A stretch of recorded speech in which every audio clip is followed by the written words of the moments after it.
Daily নতুন নতুন news চাবলৈ আৰু লগতে এডুকেশ্যনেল নিউজ চাবলৈ আজি ছাবস্ক্ৰাইব কৰক জাইদুৰ আলী ইউটিউব চেনেল।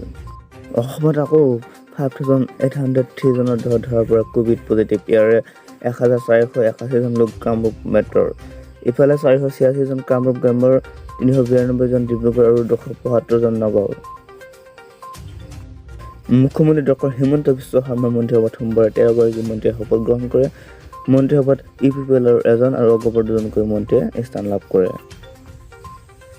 মুখ্যমন্ত্ৰীৰূপে প্ৰথমখন সংবাদমেল সম্বোধন কৰে ডক্টৰ হিমন্ত বিশ্ব শৰ্মাই।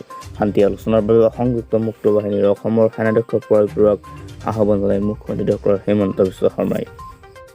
চুমিলে ৰংহংপীৰ হত্যাকাণ্ডৰ ৰাজহুৱা শুনানিৰ দিন অহা 11 আৰু 15 মে তাৰিখে ক্ৰমান্বয়ে হোৱাৰ সামৰণি গ্ৰহণ কৰা হয়।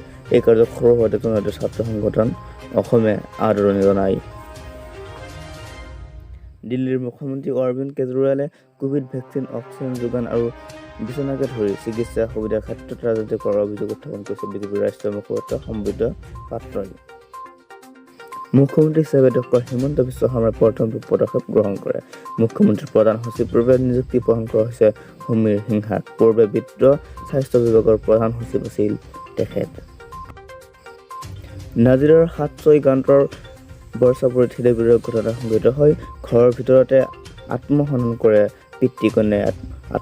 আত্মহত্যা কৰা পিতৃকন্যাৰ নাম বিহাৰী বগতী আৰু তেওঁৰ কন্যাই।